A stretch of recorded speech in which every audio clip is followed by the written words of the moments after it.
치명적인 유혹 짠맛. 짠맛이 우리의 건강을 위협한다. 김치찌개, 된장찌개, 젓갈 등 우리가 즐기는 음식들이 과다 염분 섭취의 주범으로 지목되고 있는데요. 한국인의 나트륨 섭취량은 WHO 권고량의 약 1.5배. 소금은 음식의 맛을 더하고 체내 수분 균형 유지에 필수. 하지만 과도한 소금 섭취는 심혈관 질환, 뇌졸중, 암, 당뇨는 물론 치매 발병률까지 높일 수 있습니다. 오늘 이 시간 짠맛의 치명적인 유혹에 길들여진 입맛 고치는 법 자세히 알아봅니다. 그렇습니다. 짠맛에 대해서 얘기를 나눠보도록 할 텐데요. 자, 이거를 끊을 수가 없어요. 우리가 음식을 이제 간을 맞출 때 짜줘야 되는데 어떻게 줄일 수가 있습니까? 좀 적당히 짜야 이게 맛있는 거 아니에요? 무엇이든 물어보세요. 진행한 지 얼마 됐어요? 이제 한 2년 차. 그렇구나. 한 예. 3년 정도 진행하게 되면 네. 짠맛을 점점 줄이게 줄여야 되거든요. 돼요? 네, 그래서 제가 굉장히 식욕게 먹는 편이었는데 네. 나이 앞에 장사가 없다고 저도 나이 드니까 점점 짜지더라고요. 이게 짜야 맛있죠. 입맛이 좀 무뎌져서 그런 건지 어쨌거나 한국 사람들이 단맛과 짠맛을 좋아한다 이런 말이 있는 게 맞고 단, 짠, 쓴 이 맛 가운데 특히 짠맛을 좋아하는 거는 사실인 것 같아요. 왜 그럴까요? 네, 우리 입에서 그렇게 미각 수용체가 있는 맛은 단, 짠, 신, 쓴 그리고 감칠맛이 있습니다. 이 중에서 단맛 같은 경우에는 우리 몸에 꼭 필요한 포도당을 얻기 위해서 그리고 짠맛은 우리 몸에 꼭 필요한 나트륨을 얻기 위해서 발달되어진 미각이라고 하는데요.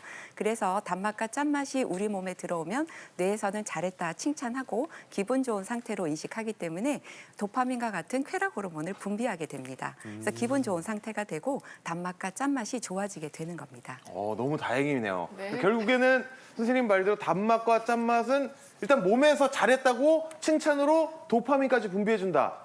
이거는 뭐 굉장히 몸에 좋다 이렇게 저는 해석이 되는데 어쨌든 저는 제가 좋아서 많이 먹는 줄 알았는데 몸이 시켰던 거네요. 예. 그러니까요. 저도 좀 동의를 하는 게요. 사실 단맛 같은 경우에는 뭐 혈당 관리나 비만 같은 문제가 일어날 수 있으니까 주의를 좀 해야겠지만 짠맛은 조금 괜찮지 않을까 저는 생각하거든요. 어떨까요? 아닙니다. 절대 그렇게 생각하시면 안 됩니다. 짠맛은 한 번 먹게 되면 머릿속에서 이제 좋다고 이제 인식이 되기 때문에 더더욱 짠 걸 찾게 됩니다. 짠 음식이 왜 문제가 되냐면 나트륨 때문입니다. 나트륨이 몸에 필요한 부분이 있겠지만 너무 많아지면 이 혈압을 올리는 문제가 있습니다. 그래서 고혈압 발생이 늘어나기도 하고요.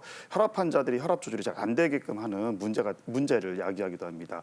이렇게 혈압이 높아지면 다들 아시겠지만 심내혈관 질환이 잘 생기게 되고요. 또 만성 콩팥병, 우리 신장이 나빠지는 것도 원인이 되고요.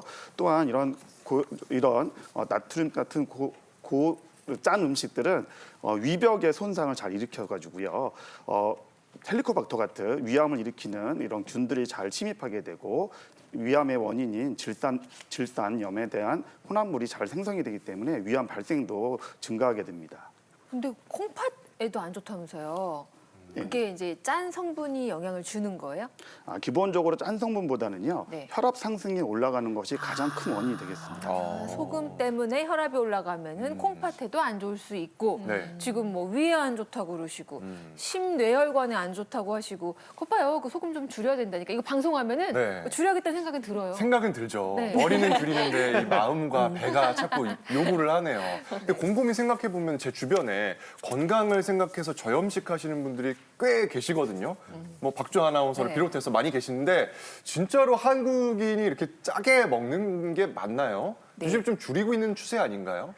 많이 줄이고는 있지만 네. 그래도 정말 한국인들은 많이 짜게 먹고 있습니다. 화면에 그림으로도 함께 준비했는데요. 세계보건기구 WHO에서는 나트륨을 하루 섭취하는 권장량으로는 2000mg 미만으로 권장하고 있습니다. 소금으로 환산했을 때는 5g이라고 해서요. 작은 숟가락으로는 한 개 분량이라고 말을 하는데요. 저도 그래서 이제 현실적으로 느낄 수 있도록 준비를 했습니다. 그래서 네. 사실은 작은 숟가락은 매우 작습니다. 그래서 접시에 떨어지는 양이 거의 없어야 될 정도로 작은데 한국인이 실제로 섭취하는 양을 봤을 때는 3000mg 이상이라고 합니다. 그래서 소금으로는 7.5g으로 환산이 되니까 이렇게 작은 숟가락 하나 하고도 반절 이상으로 그래서 이렇게 접시에도 많이 남을 정도로 짜게 먹고 있는 한국인의 식습관은 정말 문제입니다. 예, 조금 제가 뭐 물론 제가 정말 짜게 먹고 싶어서 그런 건 아니고요. 말씀을 하셨잖아요. 몸에서 짠 거가 당연히 필요하다. 몸에서 필요로 하는데 왜 짜게 먹으면 또 몸에 해로운 고혈압이 이렇게 발생을 하는지 이게 정말 의문입니다. 네, 혈압에 영향을 미치는 요인, 혈압을 구성하는 인자를 보게 되면 심장에서의 심박출량, 그리고 혈류의 혈관에 대한 저항, 그리고 심박동수 이런 것들이 있습니다. 우리가 이제 짜게 드시게 되면 체액량이 늘어나게 되는데요. 일단 요 그림을 보시겠습니다. 저렇게 국을 먹으면서 짜게 먹게 되면 당연히 보상작용으로 물을 많이 먹게 됩니다. 그러면서 몸에 대한 체액량, 물의 양이 늘어나게 되고요. 혈류에 저렇게 나트륨이 많아지면 삼투 효과를 통해서 혈관 안쪽으로 물의 양이 늘어나게 됩니다. 그래서 혈류량이 늘어나서 심박출량이 늘어나고 결국엔 혈압이 상승하게 되는 효과가 나타나게 됩니다. 그래서 이렇게 혈압을 갖다가 많이 유발하게 되는데요. 실제로 저염식을 했을 때는 그러면 혈압이 떨어지는 효과가 있습니다. 미국의 연구 결과를 보게 되면 저염식을 했을 경우 한 3분의 1 정도로 하루 권장 섭취량의 3분의 1 정도로 줄였을 경우에 일주일에 72%에서 혈압 강화 효과가 있었고요. 이는 하루에 한 6 정도의 수축혈압 떨어지는 것, 6 정도의 수축혈압에 강화하고 연관이 있었습니다. 한국의 연구 자료도 보게 되면 하루에 소금을 한 2g 정도 적게 드시면 수축혈압이 6, 이완결합이 4 정도 떨어지는 효과가 있는데 이는 아주 세지 않은 혈압약 한 알의 혈압 강화 효과하고 똑같은 효과가 있겠습니다. 네, 제가 전혜진 교수님이 아까 WHO에서 권장하는 소금량이 5g이라고 아까 요만큼 계량해 주셨잖아요. 네. 나 깜짝 놀라가지고 다시 한번 가져왔어요. 우리 찌개나 국 간할 때 한번 떨어뜨려 볼게요. 이 정도 금방 넣어요. 더 넣죠. 네. 이거 하루에 이거 더 먹을 나 저염식 안 하고 있었네. 짜게 드셨네요. 네, 짜게 그러니까 드셨어요. 지금 이거에 지금 1.5배는 우리가 먹는다는 건데 충격이에요, 충격. 이거 양 이만큼. 이제 알겠네요. 그래서 박주호 아나운서께서 물을 많이 마신 게 평소에 짜게 드셔가지고 우리가 짜게 먹으면 물 많이 마시잖아요. 그래서 그런가? 네, 그리고 또 교수님 얘기를 들어보니까 짜게 먹었을 경우 네. 또 체액량을 늘리기 위해서 우리가 물을 많이 마시게 될 수밖에 없는 거죠. 저 지금 자가 진단이 지금 시급합니다. 이게 짜게 먹는지 아닌지 자가 진단하는 방법 혹시 있나요, 교수님? 네, 있습니다. 지금부터 제가 6가지 질문을 드릴 텐데요. 다 같이 우리 손을 펴고 해당되는 내용이 있으면 하나씩 접어가면서 세어보면 좋겠습니다. 네. 자, 첫 번째입니다. 조리된 음식에 우리가 소금이나 양념장을 추가로 넣는다. 잡으시고요. 두 번째, 생채소보다 김치를 자주 먹는다. 이건 너무 당연한 얘기들 아닌가요? 세 번째, 생선 자반이나 젓갈류를 좋아한다.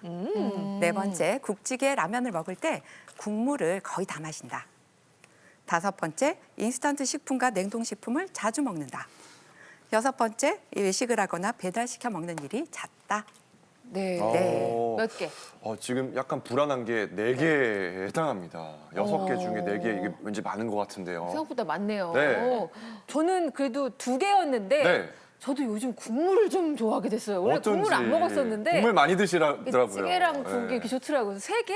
네. 3개. 그 이혼은 지금 하나도 없다는 거예요? 지금 아니요. 5개라는 거예요? 5개를 접었어요, 손가락을. 저도 짜게 먹는 편인가 봐요. 근데 저 말고 옆에 계신 분은 손가락 지금 2손을 네. 접으셨어요. 깜짝 놀라요. 질문이 아마 뭐 한 11개 넘어갔으면 발가락도 접을 뻔했어요. 저는 당연히 또 그냥 대한민국 사람이라면 다 해당이 된다고 생각을 했는데 이거 6개 다 접지 않나요, 일반적으로? 이 정도면 중독인 건가요, 교수님? 어떤 거죠? 저도 결과가 좀 놀랍습니다. 네, 3개 이상이면 우리가 나트륨 중독 위험군이라고 이야기를 합니다. 네, 그리고 3개 미만이면 나트륨 중독 안전군이라고 할 수가 있는데요. 지금부터 우리가 6개 중에 어디에서 손가락을 접었는지 한번 생각해 보시면 좋겠습니다. 지금부터 중독 탈출 방법을 알려드리겠습니다. 네. 자, 1번부터 3번까지는 우리가 짠맛에 입맛이 길들여져 있는 경우이기 때문에 음식을 먹을 때 조금 싱겁다 싶게 드시는 것이 좋겠습니다. 4번의 경우에는 국물에 대한 이야기이기 때문에 국물에는 어떤 식재료로 만들더라도 나트륨 함량이 높습니다. 그래서 국물을 다 드시지 말고 건더기 위주로 드시는 것이 좋고요. 5번, 6번의 경우에는 우리가 모르는 사이에 나트륨을 섭취하게 되는 경우입니다. 5번의 인스턴트 식품이라든지 냉동식품의 경우에는 보존을 하기 위해서 넣는 그런 보존료에 나트륨이 많이 첨가가 되어 있습니다. 6번의 경우에는 외식이나 배달 음식을 맛있게 하기 위해서 조미료라든지 소금을 많이 넣는 경우가 있기 때문에 우리가 5번, 6번에는 모르고 나트륨을 많이 섭취하는 경우이기 때문에 집밥을 드시는 것을 추천드립니다.